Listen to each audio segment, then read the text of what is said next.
Hi, this is Medic Maniac, YouTube and God's Own Medicine PS4, and you can see the Dead or Alive 6 title screen. So I want to talk about a review that I read on a site that I read, and the review says Dead or Alive 6 review, not wanted. It's by Game Central and it was on Monday the 4th March 2019, 1 AM. And the reviewer was not named. Picture of Kasumi. Under the picture it says Dead or Alive 6 PS4, the sensible clothing doesn't last long. And then it says the long-running fighting game series returns, but can it break away from its sexist past and transform itself into a top-tier fighter? So the review. It's a common observation that while video games regularly feature levels of violence and gore that make most movies look like Peppa Pig, they feature almost no sexual content. That's almost solely due to the peculiar moral priorities of the US. But while sex is all but taboo, that hasn't stopped many games fetishizing the female form and dressing characters up in ludicrously inappropriate clothing. Or at least that's how it used to be. Boob, armor and lingerie are no longer the default clothing options for female characters, who now have a better than average chance of wearing something at least vaguely suitable for their role and environment.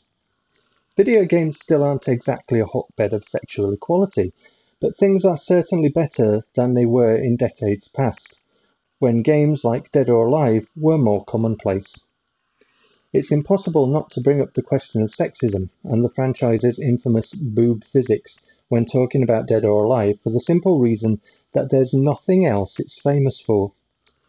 There was that one time that Dead or Alive 2 proved that the Dreamcast was almost as powerful as the PlayStation 2, or when Microsoft signed up Dead or Alive 3 as an exclusive because it couldn't get any Japanese exclusives people actually cared about. But in terms of actual gameplay, Dead or Alive is largely unremarkable, and that hasn't changed for this new sequel. It's important to point out that Dead or Alive 6 is not a bad game, and neither were most of the previous ones. They're competent 3D fighters, and while the series started off as a clone of the considerably more complex Virtua Fighter, it's now pitched very much as a beginner's fighting game. If for some reason you find Soul Calibur or Tekken too difficult to get your head round. Very few people do though, which means the game still comes up short in terms of reputable selling points. You can sense that developer Team Ninja, who have produced good work in the past, especially 2017's Neo, are aware of the problem, but their attempts to reform the series are decidedly half-hearted.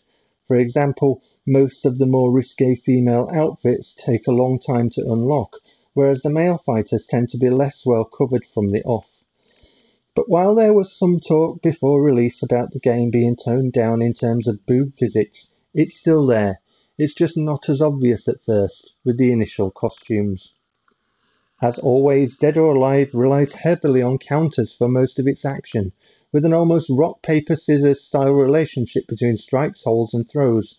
Perfect timing and an eye for the split second tells that give away an incoming move mean the action is never random, and experts can always wipe the floor with those that mistake the game for a mindless button masher, especially with the new sidestep move, which puts even more emphasis on your opponent in the arena and proximity to your opponent.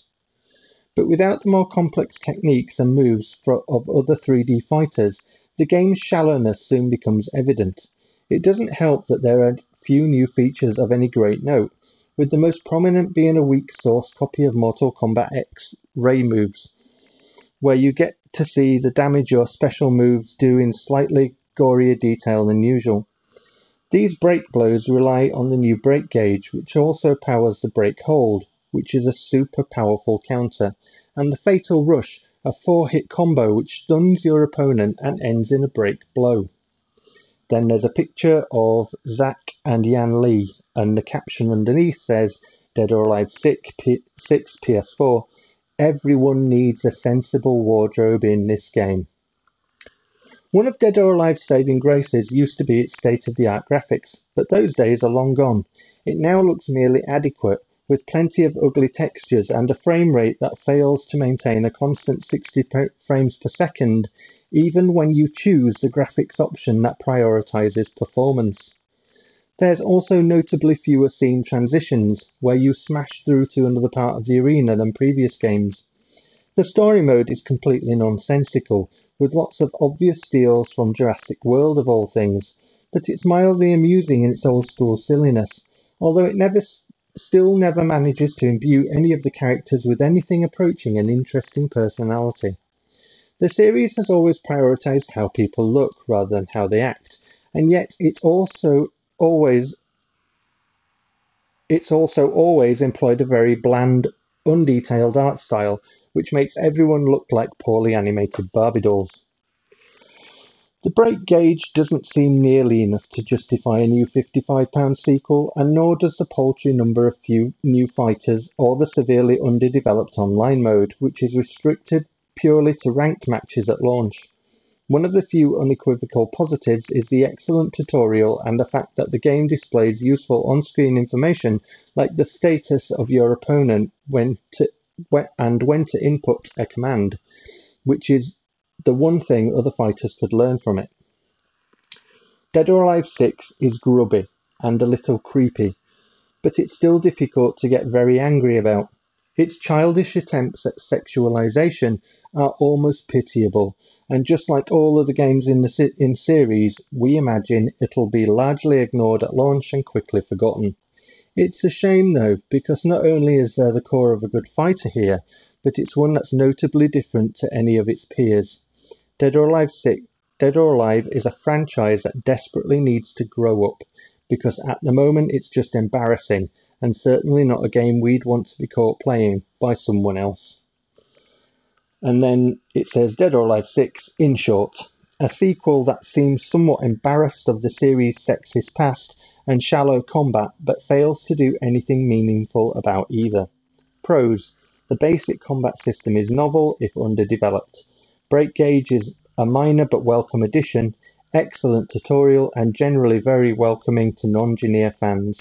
Cons: shallow combat soon loses its appeal, very limited online mode, and the usual creepy sexist character designs and outfits. Little in the way of new ideas or features. Score 6 out of 10. Now, I noticed some things that in that review that were just simply wrong. So I emailed this site, and once again, they did not print my email. So I'm going to read my email out to you.